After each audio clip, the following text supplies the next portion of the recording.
Okay, welcome back to the Okay Not Okay podcast. I am Doktor O'Kay, and our Bray Wyatt tribute week rolls on. So today is our question of the week.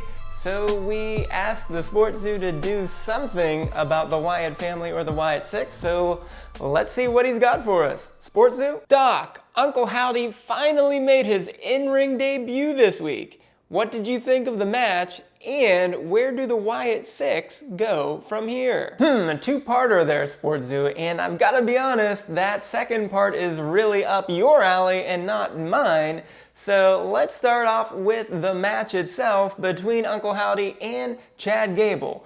Well, I guess I would say that it was a solid start, a good start for anyone that wants to be on Bray Wyatt's level. So you got to start somewhere, and beating Chad Gable is a good one. So let's talk about this. It looks like Uncle Howdy has adopted some of Bray's moves, so that's a good start, meaning he's learning from one of the all-time greats. The question will be, does he have it in him to pull them off as well as Bray did? We saw him do that creepy thing where he turns upside down in the corner. That was weird, right? Not as good as Bray did it, but it was a start. Maybe he can get even better at it. We saw him lock in that mandible claw, so that would be a really great submission move.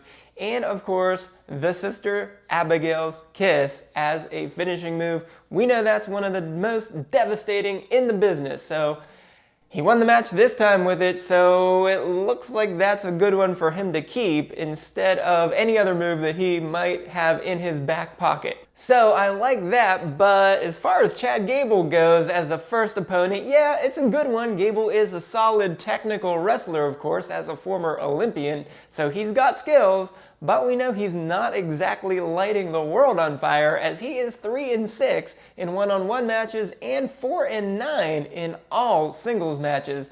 And we know when the lights are on the brightest, he hasn't exactly shown up to be the Intercontinental Champion, losing 3 times in a row in championship matches. And of course, he was in the Money in the Bank ladder match, but lost that as well. So anytime he's had a big opportunity, he has failed.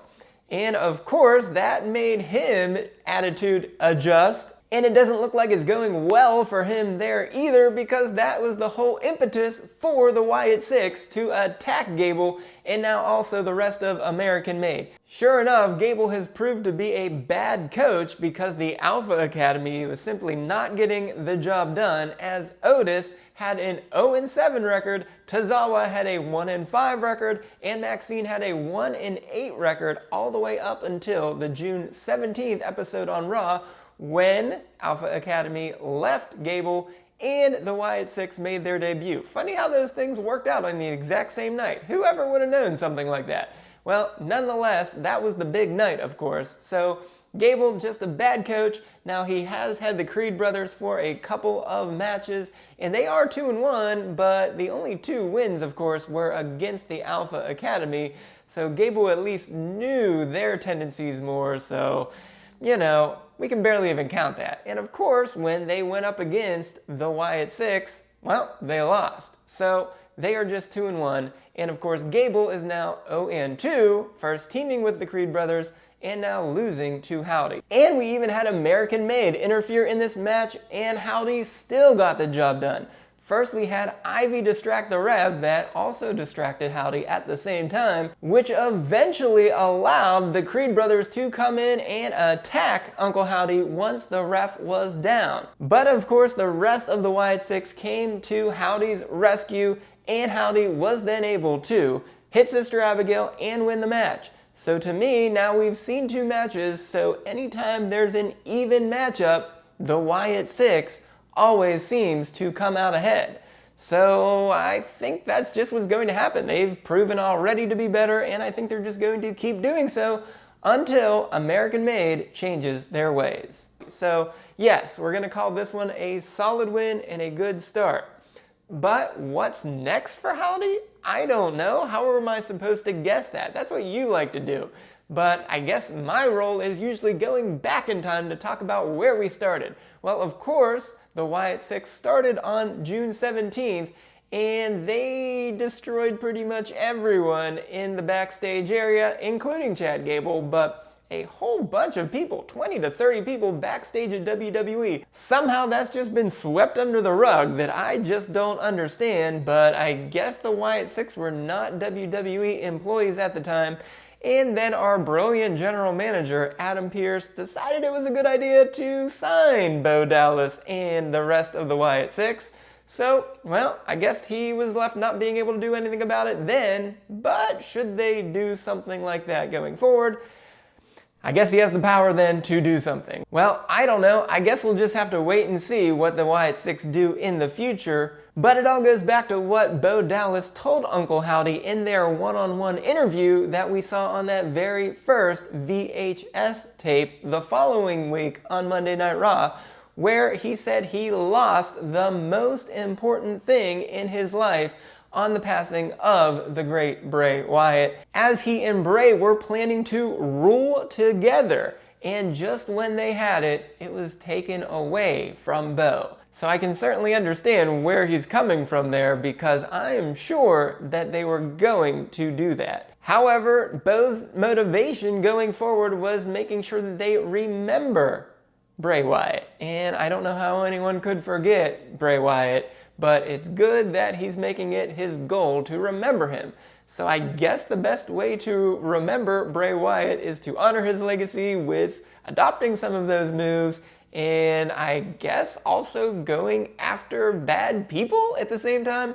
I don't know, Bray seemed to like to stir a lot of trouble with the Wyatt family most of the time. But I guess that's great for Bo and the other members of the Wyatt Sicks, that they want to do good with their new opportunity. So attacking Chad Gable and his terrible attitude with the other members of the Alpha Academy, certainly a good place to start.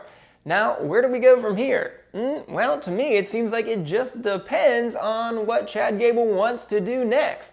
If he's finally seen the light from the Wyatt Sicks, I guess he can repent and move on. But do we expect that? Because just this week, Bo Dallas called Gable a false prophet, said that he was blasphemous, and that he leads his sheep to the slaughter.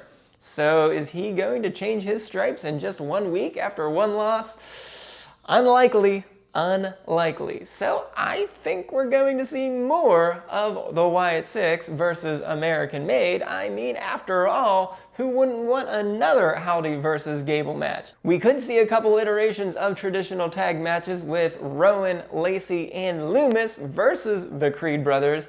And who wouldn't want to see Abby the Witch get into the ring against Ivy Now? I think that would be awesome to see, because Abby has been the most mysterious out of any member of the Wyatt Sicks so far. So let's just see them have at it for a while, and let's get them on the next pay-per-view. It is in Atlanta, so that seems like the perfect time for the Wyatt Sicks and American Made to really go at it. So I guess that's my prediction, that they just keep going. But beyond that, well, who knows what the Wyatt Sicks will want to do. I mean, it seems like they want to just take down other people that are doing bad things. Maybe this past week we saw Braun Strowman get tsunami'd through a car.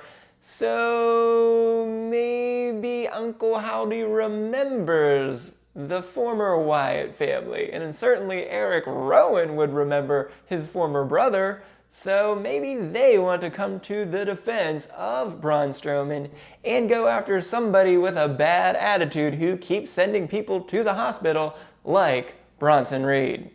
That seems like a great next step up in a challenge, going from a small guy with good technical skills to just a humongous mountain of a man. So if Uncle Howdy really wants to prove himself, Big Bronson Reed sounds like a great way to go. But again, I think we've got quite a bit more time left with American Made. So there you have it. That's my breakdown of this week's match, as well as where I think we might be going from here. But again, I'm not the great predictor of things. You need to go to the Sports Zoo if you really want a good guess. He'll try to take you all the way to WrestleMania with his picks, which you can check out in an earlier video. But for now, I am Doktor O'Kay, and this has been the OK Not OK podcast.